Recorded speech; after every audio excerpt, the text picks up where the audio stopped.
Nagsimula ang pelikula sa isang batang babae na nagngangalang Lily, na nagpas siyang maglayas dahil sa kanyang mapang-abusong ama. Kasama ang kanyang nobyo na si Neil, naglakad sila sa kakahuyan hanggang sa huminto ang dalawa para magpahinga. Habang nagpapahinga sila, tila nagdadalawang isip na si Lily dahil namimiss niya na ang kanyang mga magulang at tatawagan na sana sila. Gayunpaman, pinigilan siya ni Neil at sinabi sa kanya na hindi na sila pwedeng umatras. Ipinagpatuloy nila ang kanilang paglalakbay at kalaunan ng araw na yun, napagtanto ng dalawa na naubusan na sila ng maiinom.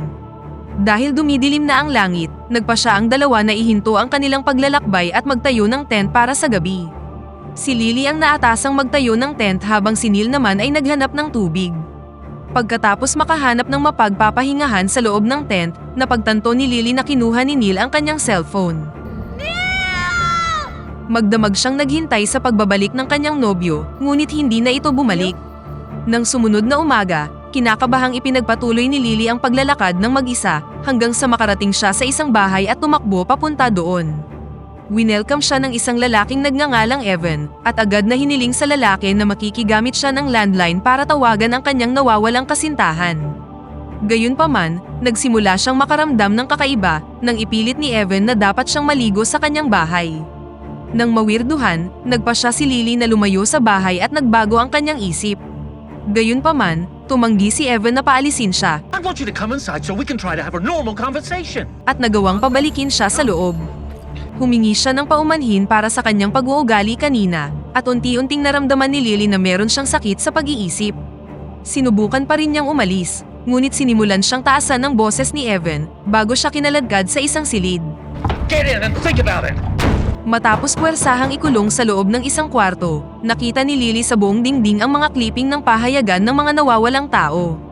Nabalot siya ng takot at nagsimula siyang maghanap ng anumang bagay na makakatulong sa kanya na ipagtanggol ang sarili laban kay Evan. Ngunit pagkatapos, si Evan, na halatang galit na galit, ay inagaw ang martilyo sa kanyang mga kamay at nagbago ang isip tungkol sa pagpapalabas sa kanya sa kwarto. Pagkatapos ay umalis muli siya sa silid at sinimulang i-activate ang security system ng kanyang bahay na nagpahintulot sa kanya na isarado ang lahat ng labasan. Pagkatapos nito, binisita niya muli si Lily na sa pagkakataong ito ay nag-alok sa kanya ng pagkain at sinabi sa kanya na ihahanda na niya ang kanyang pampaligo. Si Lily, na ngayon ay nalilito at natatakot, ay nagmakaawa sa kanya na palayain siya. Hinila siya ni Evan papunta sa isang silid na may treadmill at sinabi sa kanya na dapat niyang gamitin ito ng walang maliwanag na dahilan. You promise not to grab me like that again? We just try to make this work. Train for what? Sa sumunod na araw, makikita si Evan na nagbabasa ng morning paper kung saan makikita na si Neil at Lily ay ibinalitang nawawala. Muling binisita ni Evan si Lily na muling nagmakaawa sa kanya na palayain siya. Hindi siya pinansin ni Evan at sinabi sa kanya na kailangan niyang magsanay para manalo. Ngunit manalo para saan? Lumipas ang araw at nang gabing yun, makikita si Evan na binigyan si Lily ng higaan at pati na rin ng makakain. Sa sumunod na araw, pumasok muli si Evan sa silid at pinahiga siya sa banig. Ngunit sa halip na gawin ang palaging ginagawa ng mga bastos na lalaki, sinabihan siya nitong magsimulang mag-sit up. Sumunod naman si Lily sa kabila ng kanyang takot hanggang sa bigla niyang naalala ang kanyang mapang-abusong ama at ginawa niya ito. Ang kakaiba dito, iniwan lang siya ni Evan ng mag-isa. Bumalik lang siya kay Lily para mag-alok sa kanya ng hapunan sa kondisyon na tatapusin niya ang kanyang mga sit-up set. Si Lily, na gutom, ay sumunod at ginawa ang mga sinasabi niya. Sa kabila ng kanyang sakit sa pag-iisip, lumalabas na si Evan ay isang taong may isang salita dahil ginabayan niya si Lily sa dining room pagkatapos. Sa oras na ito, sa ilang kadahilanan, tinawag siya ni Evan sa pangalang Catherine. Nanatiling tahimik si Lily sa ngayon at sumunod na lang sa mga sinasabi ni Evan, habang siya ay halatang tumitingin-tingin sa paligid para sa anumang bagay na maaaring makatulong sa kanyang pagtakas. Kinuha niya ang isang kutsilyo sa mesa, ngunit pagkatapos, I will take that. Thank you very much. inalis ni Evan ang kutsilyo mula sa kanya at pinutol ang pagkain sa maliliit na piraso para makakain siya ng maayos. Bumalik siya sa kanyang upuan na parang walang nangyari at dinala ang kutsilyo malapit sa kanya.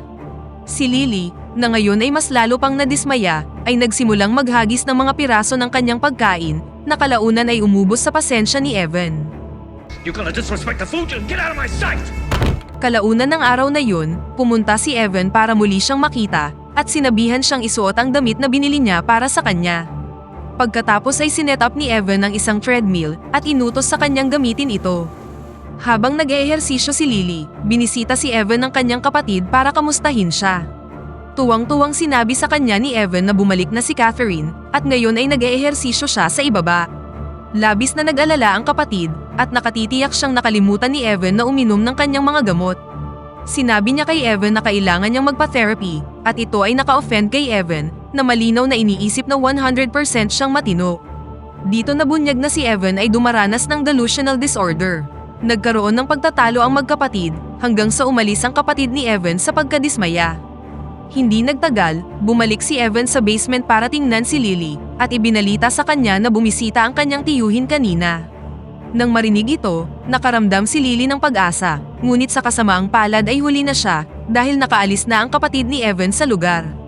Pagkatapos ay nagpasya si Lily na makisama sa laro ni Evan at sinabi dito na gusto niyang makita ang kanyang tiyuhin. Pagkatapos ay sinabihan siya ni Evan na maligo at ang kamera ay nag-zoom sa larawan ng bata pang si Evan at ng kanyang anak na si Catherine sa may refrigerator. Habang naliligo si Lily, inayos naman ni Evan ang kama.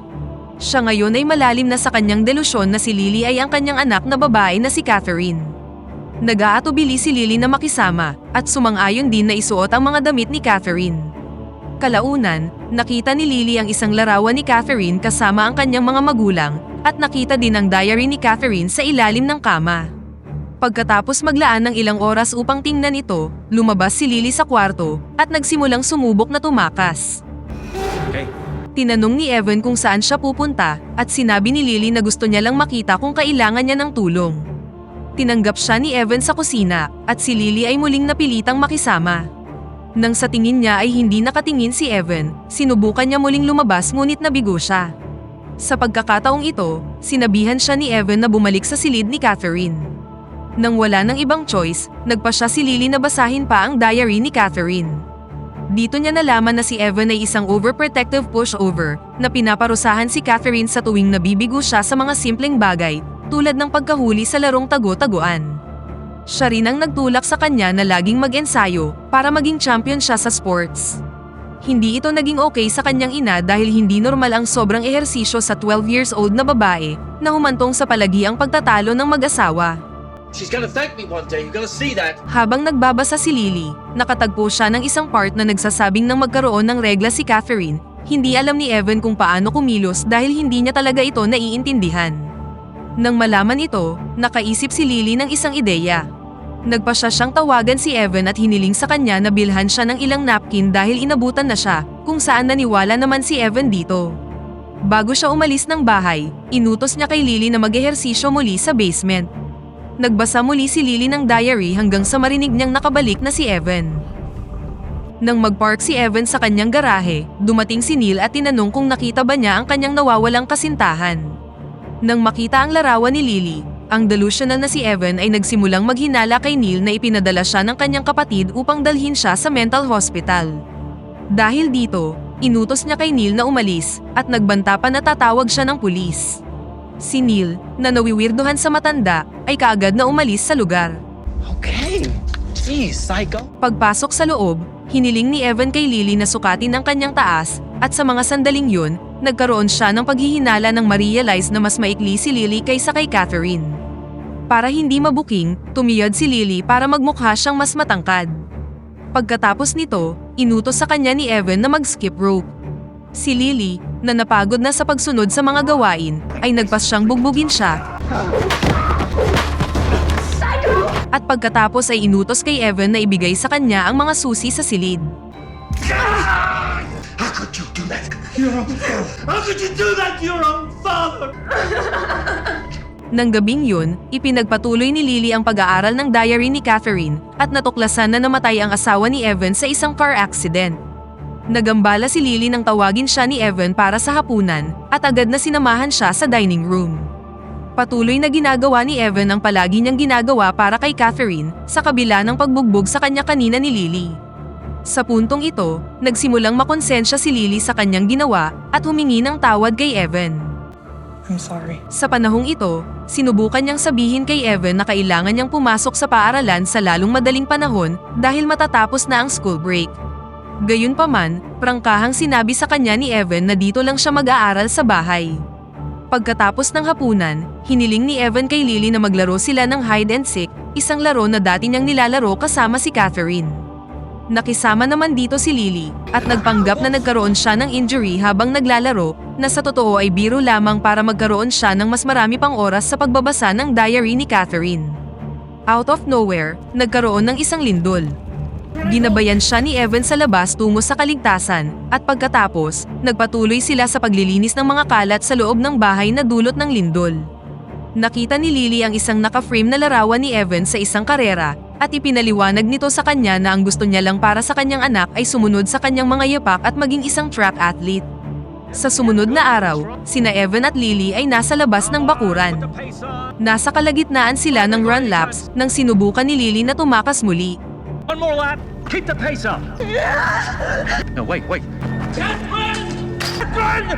Gaya ng dati, nabigo siya. Gayunpaman, ang kanilang maliit na habulan ay nagresulta sa pagkaka-injury ng ankle ni Lily. Dahil sa kanyang injury, nagpa siya si Lily na isantabi ang kanyang plano sa pagtakas at ipinangako sa sarili na sasanayin ang kanyang sarili upang maging mas mabilis kapag gumaling na siya. Makalipas ang ilang buwan, nagsimula ng masanay si Lily sa training na pinapagawa sa kanya ni Evan. Sa paglipas ng panahon, tila mas naging close na sina Lily at Evan. Sa puntong ito, parang ama na rin ang tingin sa kanya ni Lily. Ipinagmalaki ni Evan si Lily nang talunin niya ang mga lumang training record ni Catherine. Sa sumunod na eksena, inanunsyo ni Evan na isinali niya si Lily sa isang track competition at meron silang 7 linggo para magsanay. Nang marinig ito, tila talagang nasasabik si Lily na maghanda para sa kompetisyon. Isang gabi, habang natutulog si Lily, lumapit sa kanya si Evan at nagsimulang humingi ng tawad para sa aksidenteng ikinamatay ng kanyang ina. Dito nabunyag na ang dahilan kung bakit umalis si Catherine ay dahil sinisisi niya si Evan sa pagkamatay ng kanyang ina. Nang sumunod na araw, sinubukan muling tumakas ni Lily hanggang sa pigilan siya ni Evan at sinabihan siyang magpahinga para sa araw na yon. Pagkatapos ay ipinagpatuloy niya ang pag-abot sa kanya ng isang regalo na ipinahayag na ngayon ang kaarawan ni Catherine. Binuksan ni Lily ang regalo sa kwarto ni Catherine kung saan nakatanggap siya ng bagong smartphone. Itinype ni Lily ang numero ng kanyang kasintahan at isinave ito sa kanyang bagong telepono. Pagkatapos nito, sinabi sa kanya ni Evan na bibili siya sa kanya ng birthday cake. Pagkatapos niyang magmaneho papunta sa bayan, ginamit ni Lily ang pagkakataon para tuluyang makatakas at tumakbo para sa kanyang kalayaan. Nang makabalik si Evan, nadatnan niya ang isang sasakyan na huminto sa harap ng kanyang bahay. Habang papalabas ang driver, nalaman niyang ito ay walang iba kundi ang kanyang tunay na anak na babae na si Catherine. Ibinigay niya sa kanya ang mga pinamili niya at pagkatapos ay pumasok na sila sa loob ng bahay. Tila naguguluhan si Catherine dahil inaasahan niya ang mas higit na pananabik mula kay Evan sa kanyang biglaang pagbabalik. Agad siyang sinabihan ni Evan na pumasok sa kanyang silid habang siya naman ay maghahanda ng isang sorpresa para sa kanyang kaarawan. Kahit nalilito, nakinig si Catherine at umupo sa kanyang mesa kung saan nakita niya ang kanyang lumang diary. Sa paglipat sa mga pahina, natuklasan niya ang mga bagong tala sa ilang partikular na pahina na malinaw na hindi niya isinulat. Sa isang kakaibang twist, hindi naman talaga tumakas si Lily at sa wakas ay nakaharap na niya si Catherine. Malinaw na nalilito si Catherine, ngayong si Lily ay tila nababaliw na rin, na nagsimulang magpaliwanag na siya ang mas batang bersyon ni Catherine at matagumpay niyang nalampasan ang kanyang track record. Ipinahayag din ni Lily kung gaano siya kasaya sa kanyang bagong buhay na labis namang ikinalito ni Catherine. Pagkatapos ay sinisi ni Lily si Catherine sa pag-iwan niya kay Evan na sumira sa kanyang mental health at naging dahilan ng pagkidnap sa kanya nito. Sinabi niya kay Catherine na dapat ay sinuportahan niya ang kanyang ama pagkatapos ng aksidente sa halip na iwan siya. Ang totoo, mas napalapit na si Lily kay Evan kaysa sa kanyang sariling ama at si Catherine ay walang ideya kung ano ang pakiramdam na magkaroon ng isang halimaw na magulang. Sa piling ni Evan, nakaramdam siya ng pagmamahal at inaalagaan siya nito. Sa madaling salita, tumanggi si Lily na huminto sa pagpapanggap bilang si Catherine, kumuha ng isang kutsilyo, at kumilos upang saksakin si Catherine gamit ito na nauwi sa pagkamatay niya. Tulad ng isang sertipikadong baliw, nagpatuloy si Lily sa pagdiwang ng kaarawan ni Catherine kasama si Evan at tinanong ito kung maaari silang magmaneho sa bayan ng magkasama. I'm driving. Bago sila umalis, nagpasya si Lily na burahin ang numero ng kanyang kasintahan sa kanyang telepono at nagpatuloy sa kanyang buhay kasama ang kanyang bago at mapagmahal na ama at dito na nagtatapos ang pelikula. Pakipindot naman ng like button kung nagustuhan mo ang pelikula at kung hindi naman, pindutin mo ng 2 beses ang dislike button para lang makasiguro.